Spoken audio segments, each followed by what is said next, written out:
quien también considera un desatino la actuación de la Cancillería frente a la situación por la cual atraviesa en este momento Jorge Glass, quien está en condición de asilado en la Embajada de México en el país. Digamos, hay un precedente nefasto además, ¿no?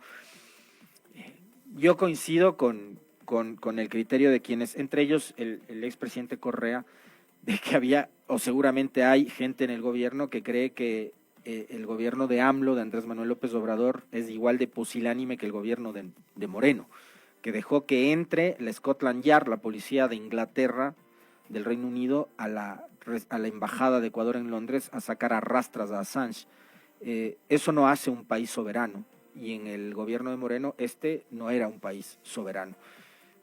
Jamás iba a ser eso el gobierno de México, sea, creo yo, Andrés Manuel López Obrador o cualquier otro.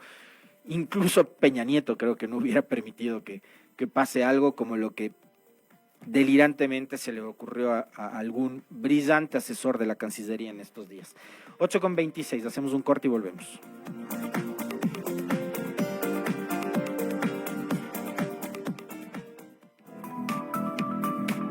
Licenia Espinel comparte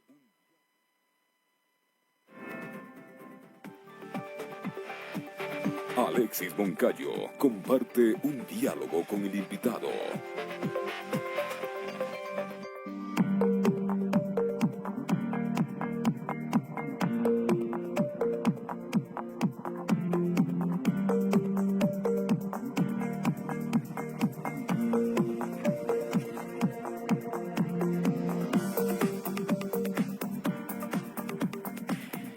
Buenos días, ingeniero Leonidas Diza, presidente de la CONAIE, precandidato presidencial. 8:27, y está con nosotros Leonidas Diza. Qué gusto, Leonidas, como siempre, poder conversar con usted. Hay que decirle ahora, ya precandidato presidencial, todavía no está definido eso, cómo se va a definir además, si es que finalmente es usted quien va a correr por la presidencia de la República en las filas de Pachacutic en las próximas elecciones del 25. Bienvenido, buenos días. Muchas gracias por la invitación, un saludo cordial a todos nuestros hermanos, a las familias de ecuatorianos, de ecuatorianas, estimado Alexis, y gracias por la invitación. Estamos acá para esta entrevista. Bueno, sobre esta primera inquietud, creo que hay un proceso allí instalado en el movimiento Pachacutic. La Convención de la Costa han lanzado esta posibilidad, de la Convención de la Sierra. Vamos a escuchar la convención de la Amazonía y habrá una convención nacional y lógicamente también habrá una definición de nuestras estructuras de base. Mientras eso no suceda, creo que está lanzado únicamente el nombre, pero yo realmente no quisiera que se reduzca este proceso única y exclusivamente a una participación electoral 2025, sino realmente podamos poner todos los elementos, debatir sobre la situación actual del país. Eso creo que amerita en este momento a todos los sectores políticos, al menos los que identificamos desde la identidad de la izquierda. Yo, digamos, voy a coincidir con el criterio de Leonidas Diza de que, digamos, estos procesos tienen que ir más allá de los nombres. Y la pregunta es, ¿estamos en este momento en capacidad de que desde las izquierdas, el progresismo, como se ha dado por llamarles por parte de algún sector de la opinión pública, la academia, pueda haber puntos de encuentro para proponer una candidatura que pueda entrar a dar pelea a un presidente que seguramente va a ir a la reelección? Ya lo ha dicho él, lo ha dicho su propia esposa, que ahora está convertida en su jefa de campaña y que se va a ir 10 años, ha dicho la esposa de Noboa, ¿no? Y que tiene una popularidad por encima del 78-80%, Leonidas. Bueno, a ver, yo creo nuestro primer mensaje en la costa que dijimos es, y si queremos enfrentar a la política neoliberal, mucho aquí se sitúa en personas. Por eso, la política neoliberal, la imposición del Fondo Monetario Internacional, busca figuras oxigenadas. No se olviden, Moreno, no se olviden, Lazo, no se olviden, Noboa. No es un problema de personalidades, cuidado.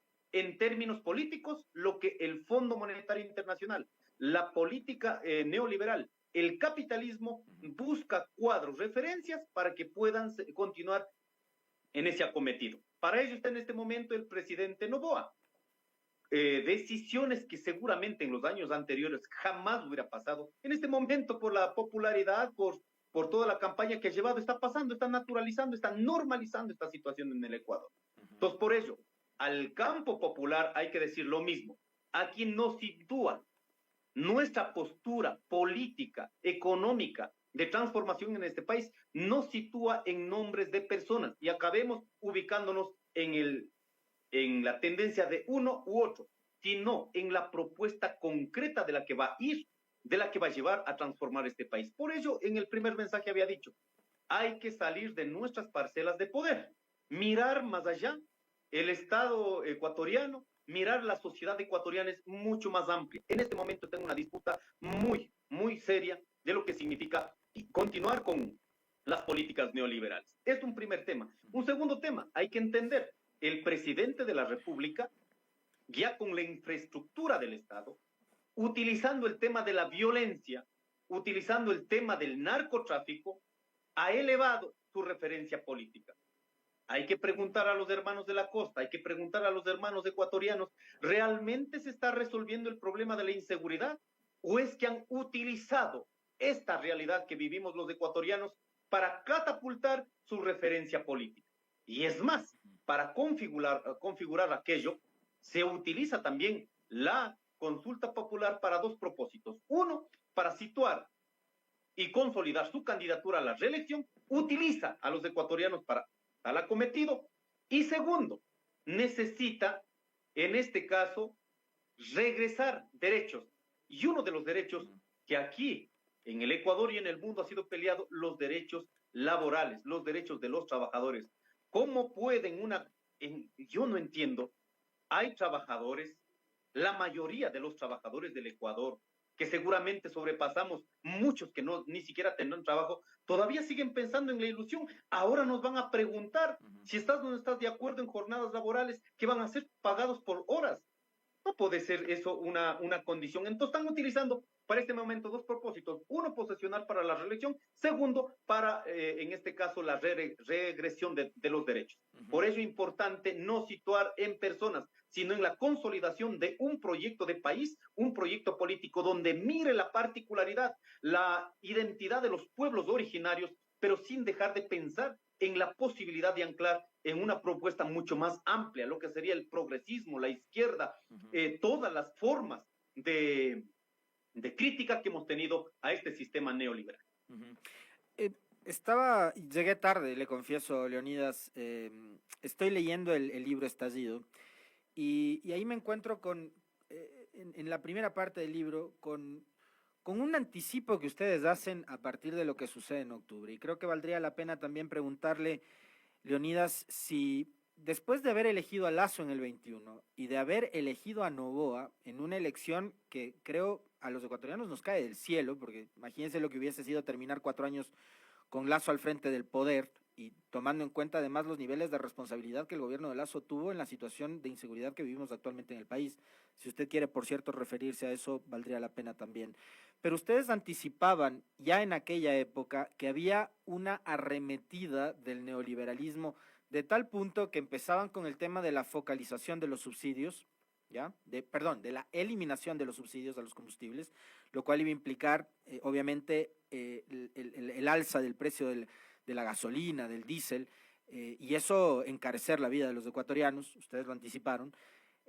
Después decían en esa época, se viene la precarización y la flexibilización laboral, y fíjese que usted acaba de mencionar que eso lo van a meter en la consulta popular, y me parece que digamos, esa debería ser la gran batalla que dé el pueblo ecuatoriano por fuera de los temas vinculados a la seguridad, sobre los cuales ya nos preguntaron hace un año y los ecuatorianos dijimos que no en febrero del 2023. Y por último, ustedes anticipaban, y se viene también el ajuste o el abroche al pueblo ecuatoriano a través de las jubilaciones. Y la pregunta es, si vamos al trabajo por horas, si vamos a la flexibilización, al no pago del IES, ¿qué va a pasar con la seguridad social después? ¿Qué va a pasar con la subida de las jubilaciones que Noboa ofreció durante la campaña? Y lo que está clarísimo es que como pasó con Lenín Moreno, con Lasso y ahora con Noboa, están ganando las elecciones candidatos que ofrecen mil cosas a los ciudadanos se comen el cuento, compran toda la venta de humo que generan estos candidatos y sus cuartos de guerra de campaña, y después simplemente no cumplen y terminan burlándose de la gente. Y ustedes esto ya lo anticipaban, antes, durante y Sí, después de lo de octubre, Leonidas. así es. El estallido, ¿por qué es demasiado, en este momento, posesionado en la clase política de la burguesía, en los poderes económicos emergentes? En el libro que detallamos el poder realmente existente, porque nosotros no le hacemos una valoración subjetiva, sino la hacemos en base a los elementos objetivos de la sociedad, a dónde estaban. ¿Cierto? Bueno, ahora también vamos a hacer un lanzamiento del siguiente trabajo, eh, otro libro, en este caso, resultado, la continuación de estas luchas que significó en junio de 2022. Por ello, la clase política, si usted escucha hablar a un señor Vera, a estos otros señores, ¿no es cierto? Prácticamente ellos saben qué pensamos. Ellos están asustados y su única forma de debatir con nuestra tesis es insultándonos, estigmatizándonos. ¿Cierto? ¿Por qué? Ahí creo que en el libro como tal no estamos diciendo absolutamente ninguna mentira. Y es más, la tomamos como referencia, en este caso, los argumentos de las clases poderosas de este país. No tenemos que inventar nada allí. Solo miremos lo que firmó Lenin Moreno. ¿Cuál es la agenda del Fondo Monetario Internacional? Las políticas neoliberales en este caso, que es la continuación que está haciendo en este caso Daniel Noboa.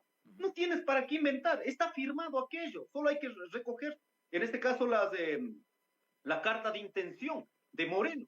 Ahí está flexibilización laboral, eliminación de los subsidios, está en este caso procesos de privatizaciones, y un punto que no ha sido mencionado ahora y que en esto, el día de ayer, acabo de mirar y que mencionamos ya en el estallido, la guerra que va a desatar en los territorios es la implementación de la minería. Y no se olviden, en el estallido también hemos sido durísimos con el correísmo.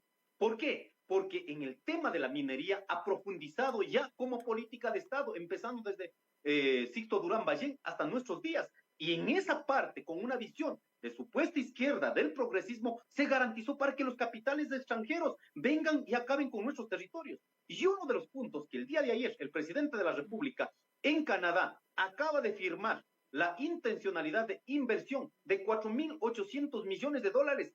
Hay que preguntar a los pueblos indígenas, a los territorios campesinos, a los que sostienen la alimentación, a los bananeros. Hay que preguntar a los cacaoteros, a los que están produciendo en la costa ecuatoriana, ¿de dónde van a sacar tantas hectáreas para entregar a la minería? Ese también está dicho, está avisado en el libro El Estallido, porque aquí debemos de entender que no es un problema de voluntades, sino es la decisión soberana de todo el pueblo ecuatoriano en el anclaje a nivel internacional, en cuál camino quieres caminar, en un proceso mucho más democrático, mucho más soberano, o es que dejamos avasallar, dejamos imponer, como en este momento el presidente Noboa ha dejado imponer las políticas del Fondo Monetario Internacional. Ha utilizado bien la estrategia comunicativa para tener en la ilusión a nuestros hermanos. Seguramente ni siquiera los que tienen un trabajo estarán engañados en la ilusión de que van a resolver los problemas en el día a día del trabajo. Así que yo creo que todo lo que está pasando en este momento estaba ya dicho. Esto es la profundización de las políticas neoliberales. Es una realidad, no es una posibilidad.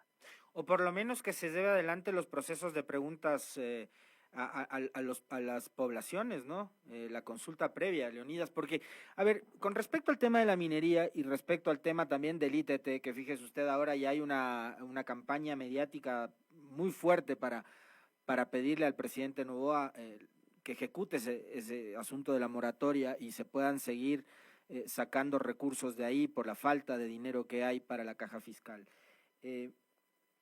Compartimos las causas ambientales, pero digamos, si tenemos riqueza debajo del suelo y un pueblo que por arriba se muere del hambre, habría que plantearse también qué tipo de matriz productiva debería tener este país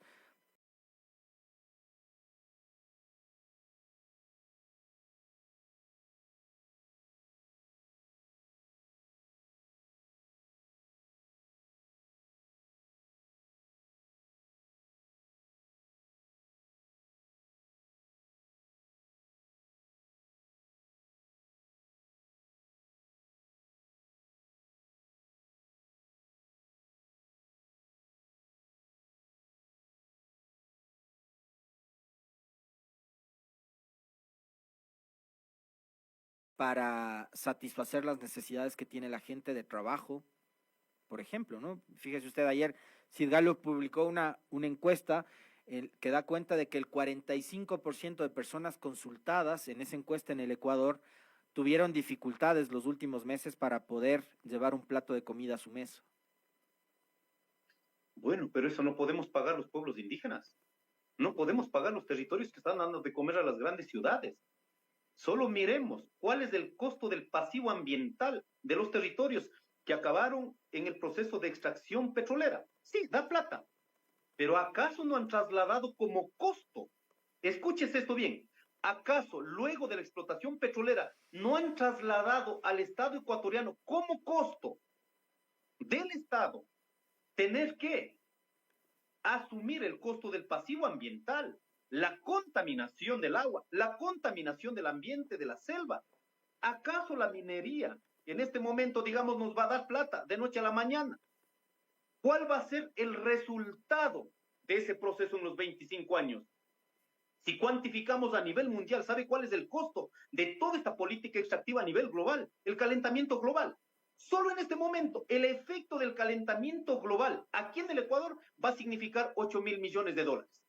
Entonces, no es un problema de tener recursos para ahora, pero seguimos alimentando un problema, una hecatombe mundial. Creo importante, al menos lo del Yasuní, fue un mensaje para los ecuatorianos, pero sobre todo para el mundo. En este momento se debate en mantener la vida o continuar con la muerte que significa este sistema capitalista. Y no podemos ser los países de tercer mundo los que paguemos realmente el costo de esto, lo que ha significado. Pero además de eso, ¿qué hubiese hecho un gobierno soberano? Mire, si tenemos una obligatoriedad con el Fondo Monetario Internacional, estamos obligados, en este caso, a cumplir con aquellos. ¿Acaso no será posible pensar en una unidad continental latinoamericana o los países del sur global, incluido África, pelear a nivel global? La deuda externa tienen que ser extinguidas porque son nuestros territorios los que están garantizando en este momento la vida. ¿No será de pensar en una posibilidad global de aquello? ¿O es que vamos a seguir pagando con los recursos naturales que están acabando con la vida de la humanidad? Creo que hay otras opciones. Pero además de eso, si vamos solo en el campo ambiental, pero si vamos en términos económicos, ¿cómo es que nuestros territorios tienen que ser territorios de explotación, de contaminación? Sale la plata de los territorios y no vuelven a los territorios. O máximo dejan coimas para ciertos sectores o para ciertos dirigentes. No hemos tenido 50 años una planificación. En este caso, que pasemos a una matriz productiva diferente. ¿Cómo es que ahora en esta desesperación tenemos que sacar hasta el último, como dirían nuestros mayores? Estamos hasta chucheando. ¿Para qué? Dejar en desolación, dejar en una absoluta miseria. ¿Qué significan? Solo miremos las realidades de Perú. ¿Quiénes van a llevar los recursos? Le aseguro que de aquí, lo que dice la ley mismo, el 94% llevan las empresas transnacionales, el 6% como regalías dejan para el Estado ecuatoriano, para el pueblo ecuatoriano. ¿Eso es un modelo a seguir por falta de plata? Creo que necesitamos instalar un debate muy serio en este país. No podemos seguir viviendo de las migajas que dejan las transnacionales y en cambio nos dejan contaminación, sin agua, territorios. Téngalo por seguro, esto también está en el estallido. Luego de algunos años, ciudades como Quito, ciudades que están en las estribaciones sobre todo, que dependemos de los ecosistemas de los páramos. Si en esos páramos ingresan la minería de cualquiera de sus formas, simplemente serán ciudades sin agua. ¿Usted cree que la ciudad de Quito, con millones de habitantes, sin agua, es sostenible? Imposible. Ese fenómeno migratorio, ¿a dónde van a ir? Entonces, la lucha de este momento no la estamos haciendo por defender nuestro pedacito de territorio. Es integral. Hermanos quiteños, no lo estoy diciendo, no estoy avisorando una realidad que va a pasar en adelante para meterles miedo, pero es una realidad que tenemos que enfrentar y sostener. Si no hay agua, si no hay ecología, tampoco va a poder desarrollar ninguna de las otras formas de economía. Entonces no podemos acabar en este momento con la minería, que acabarán el agua, acabarán la vida y que eso también acabarán otras iniciativas económicas. Usted decía hace un momento, Leonidas, para ir abordando otros asuntos también, que la gente está ansiosa de saber, por ejemplo, la postura de Leonidas Issa con respecto de la totalidad de la consulta popular y qué va a hacer el movimiento indígena también, si van a apoyar el sí, el no.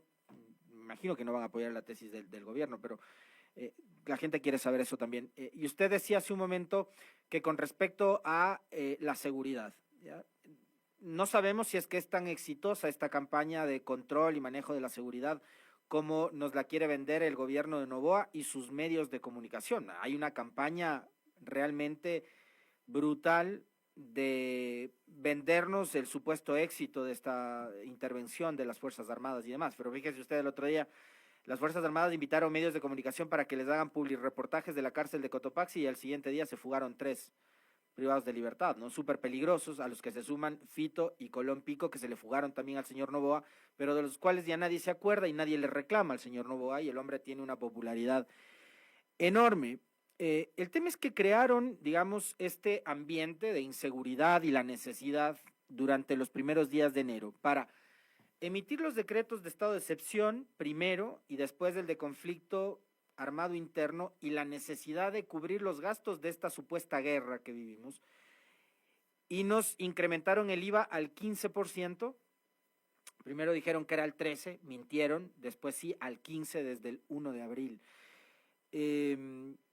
¿Usted está convencido de que el conflicto armado interno del cual habla el gobierno existe, es real y están combatiendo justamente a esas mafias, o de que todo esto fue parte de un libreto para ejecutar, obviamente, todo este plan neoliberal que además viene orquestado desde el Fondo Monetario Internacional y los demás multilaterales? A ver, primero, la inseguridad es una realidad. La violencia es una realidad. ¿Cuántos ciudadanos que estamos a pie allí, ¿no es cierto? ¿Cuántos han sufrido diariamente un robo de un celular, una amenaza? Eso es una realidad. Pero también hay una otra realidad, que el presidente Noboa utilizó muy bien esta realidad para sus propósitos políticos. Oiga, pero uno diría en el decreto 110 y 111, uno diría, ¿cuál es la consecuencia superior para que hayan actuado en línea los grupos delictivos del Ecuador? La consecuencia superior significan las mafias internacionales. ¿Cómo es que identifico a los grupos de pandilleros en el Ecuador como terroristas y no identificamos, como por ejemplo al grupo Albanesa, no identificamos como grupos terroristas? Cuando sabe perfectamente el presidente Noboa, sabe perfectamente que hay un vínculo directo en el expresidente de la República, Guillermo Lasso, los familiares, los cercanos, los que convivieron en los últimos 30 años. ¿Cómo es que no declaran? ¿Sabe por qué? Porque ellos están protegiendo a su clase. Si miramos en las exportaciones de banano, en estos días nomás, en Centroamérica, miremos lo que pasaron en los meses anteriores en España, en Europa. ¿De dónde están yendo esos bananos contaminados con la droga? Toneladas y toneladas. No, ahí pidieron que incrementen el cupo de exportación. Y en ese cupo de exportación de banano no pusieron banano, pusieron narcotráfico, pusieron droga, perdón. Y eso es pues evidenciado en Europa. Eso protege el presidente de la República, el presidente Noboa. ¿Por qué no mete con la mafia albanesa? Porque está protegiendo a su clase. Pero no para meter el show, para utilizar bien sobre la desgracia que sí vivimos los ecuatorianos en el día a día. Entonces indico en la televisión nacional, en el día a día, cómo saca el sucio a esos pobres miserables que fueron reclutados por el narcotráfico, cuando seguramente ahí no están los 6.000 millones de dólares que dice las Naciones Unidas. Esos 6.000 millones de dólares seguramente está pasando por el sistema financiero, Banco del Pichincha, Banco de Guayaquil y el sistema financiero. Seguramente muchos de esos dólares están pasando o están lavando en el sistema industrial, en el sistema comercial, pero eso no dice.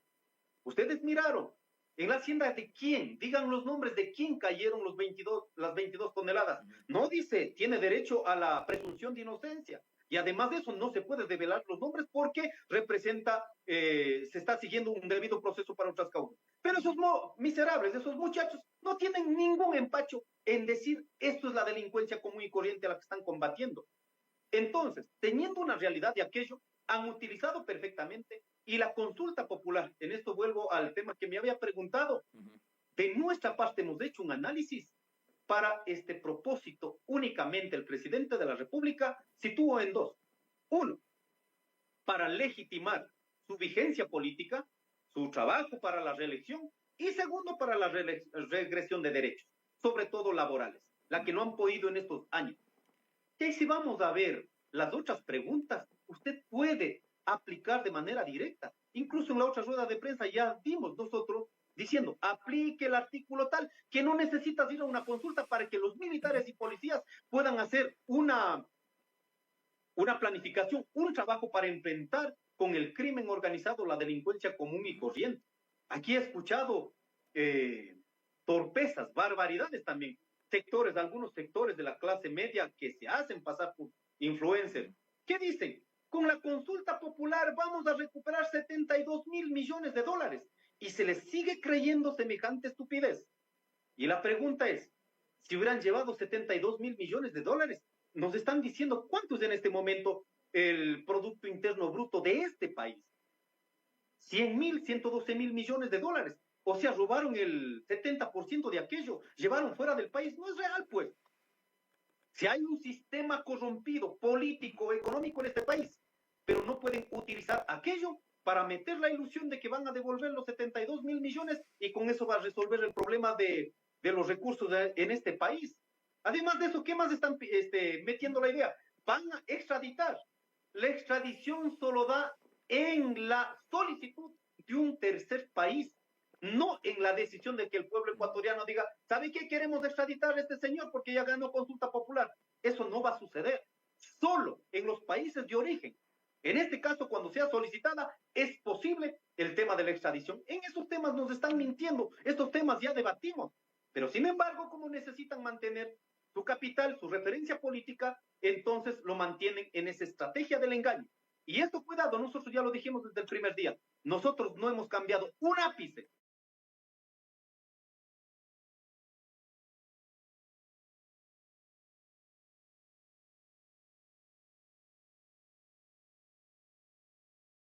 En toda la construcción de la política, al menos que nosotros pensamos desde los sectores populares y desde el movimiento indígena. Entonces me queda claro de que ustedes no van a apoyar la consulta de Noboa. Leonidas. Sí, solo en esta parte, en este punto, para que no sea una cuestión, un criterio individual, con los criterios que estoy en este momento poniendo, pregunta por pregunta, uno por uno, el día 15 de marzo, el día viernes 15 de marzo, a la cual están convocados nuestras autoridades comunitarias de todas las 3 regiones del país, definiremos. Seguramente habrán posturas y posturas. Debatiremos y tomaremos una decisión conjunta, colectiva. Pero los argumentos que vamos a poner desde el Consejo de Gobierno sobre la consulta que han utilizado. Y solo permítame este punto también, si no la gente dice, oiga, pero están en contra de la consulta, el tema del narcotráfico, de la inseguridad. Yo les quiero decir a los pueblos del Ecuador, este país en los últimos 20 años ha tenido 33 procesos electorales y muchas de esas procesos de consulta popular. Hemos logrado cambiar la estructura social, económica, política de este país. En los últimos años, al menos, no ha pasado nada en este país. Hemos vivido consultas. Por lo tanto, hay que situar objetivamente en materia jurídica cuáles son los caminos que se puede avanzar. Si se puede avanzar, no tenemos que recurrir a la ilusión de la mentira que las clases poderosas en este país siempre han utilizado para beneficiarse del pueblo. Nos quedan 5 minutitos para seguir conversando con Leonidas Ysa, precandidato presidencial de Pachacutic y presidente de la CONAIE. Por cierto, ¿es compatible aquello? Porque algunas veces que hemos conversado con usted, Leonidas, me ha dicho, si soy presidente de la CONAIE no voy a ser candidato absolutamente a nada. ¿Es compatible eso? ¿Podría ser candidato y va a ser candidato, digamos, si es que así lo deciden las bases, si usted sigue siendo presidente de la CONAIE? Mire, yo he dicho con absoluta claridad, nosotros estamos elegidos para un periodo, hay una definición de nuestro Consejo de Gobierno. ¿Cuándo se termina su periodo como presidente de la CONAIE? Bueno, el 15 de marzo vamos a definir ya. En este caso, estamos en los próximos meses, pero mientras tanto, en este momento, si no hay una decisión, aún todavía no podemos identificar como precandidatos ni como candidatos, sino en este momento asumimos la responsabilidad como autoridades comunitarias, en este caso de los pueblos y nacionalidades, presidente de la CONAIE. Mientras tanto, mantengamos en este nivel. Cualquier definición será, pero van a ser los argumentos también por las cuales, al menos nosotros hemos dicho, mientras sigamos siendo dirigentes, no podemos ostentar ningún otro espacio. Perfecto, Leonidas, y totalmente respetable además aquello. Le decía, nos quedan unos minutitos más para conversar, y yo ahí quiero plantearle nuevamente algo que le mencionaba a propósito de la lectura que estoy haciendo del libro Estallido. Octubre del 2019. No fueron solamente los movimientos indígenas, fueron los movimientos sociales, profesionales, estudiantes, trabajadores, obreros, transportistas, fue la sociedad la que acompañó aquella protesta, una protesta que además fue estigmatizada y que fue satanizada. Ustedes lo señalan bastante bien, ¿no? Como terroristas y como delincuentes, los manifestantes de aquella época. Después se repite una protesta con proporciones todavía más grandes, ¿no? Porque incluso arranca aquella protesta con su detención y el secuestro suyo por parte del Estado. No sabíamos dónde estaba Leonidas Diza, ¿no? Una decisión absolutamente visceral y torpe del presidente Lasso de ordenar su detención, y el país no tenía idea durante un día dónde estaba el presidente de la CONAIE. Y 18 días, 7 días más que la protesta de octubre, es decir, octubre del 19, junio del 22. Finalmente, durante ese trayecto termina siendo elegido el banquero Lasso presidente y después el hijo del mayor empresario que tiene este país, o de la fortuna más grande de este país, que es el señor Noboa. ¿Hubo algún tipo de aprendizaje? O la pregunta es así, muy sinceramente, Leonidas, tanto octubre del 19 como junio del 22 no sirvieron de nada. Las luchas todas han servido. 2019 significó bajar a piso el decreto 883, en la planificación del Fondo Monetario Internacional de las políticas neoliberales que detallamos en el libro, ¿cierto? Logramos bajar, de pronto ahí estaba como en el libro nosotros describimos el factor X, fue el decreto 883, pero no solo eso, sino logramos parar todo el embate del neoliberalismo, por favor. Alguna gente sale y dice, no hemos sacado nada, dice, las luchas han quedado solo para la muerte de los 10 compañeros. Oiga, paramos las políticas neoliberales.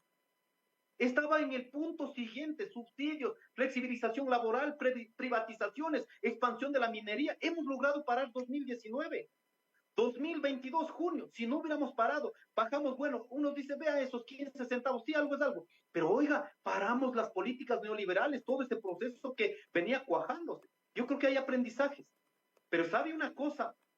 En ese aprendizaje, en la lucha en las calles, lo que no es posible mecánicamente trasladar a los procesos electorales. ¿Por qué? Porque en los procesos electorales se dan estos vicios de la democracia liberal, de la democracia burguesa, donde el apetito para ganar elecciones es mentir, dividir las estructuras sociales que han luchado en las calles, y finalmente salen representantes de la misma derecha. Y lo peor de todo en este momento, el correísmo, por los horrores también que cometieron en su debido momento en contra del movimiento indígena, es imposible situar en una discusión mucho más abierta, un debate que lleve a calar profundidades. Hemos quedado en la estigmatización de la derecha de este país. Eso es lo que ha pasado con el correísmo, en la estigmatización. Así como le dicen de todo, a nosotros también nos dicen de todo. En este caso, terroristas, violentos, vandálicos, y acusándonos de correístas. Creo que en el aprendizaje número uno es salir de ese colchón que la derecha de este país quiere que sigamos debatiendo en aquello, y poner como objetivo central cuál es ese proyecto político que sostenga este país.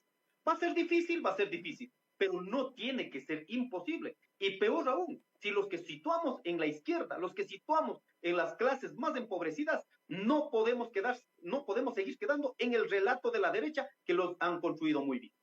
Le quiero agradecer infinitamente al presidente de la CONAIE, precandidato presidencial de Pachacuti, Leonidas Diza, que ha estado con nosotros hoy, por haber aceptado este diálogo. Le comprometemos para después del 15 de marzo volver a sentarnos a conversar, Leonidas. Perfecto, muchas gracias. Un saludo cordial a todos y todas. Y invito a leer El Estallido y invito también, ya vamos a hacer un lanzamiento, el segundo trabajo que ahí damos un poco más hacia adelante, un cálculo que hacemos hasta el 2030, lo que va a significar la geopolítica, el movimiento que está teniendo en este momento, para que no quedemos solo aquí escribiendo lo que pasa en el Ecuador. No, esto está vinculado a una geopolítica. En ese sentido, creo que es importante ir desatando un debate en la sociedad y a partir de aquello vayamos construyendo. Un abrazo, muchas gracias. Muy amable, Leonidas, un fuerte abrazo. Antes de irnos,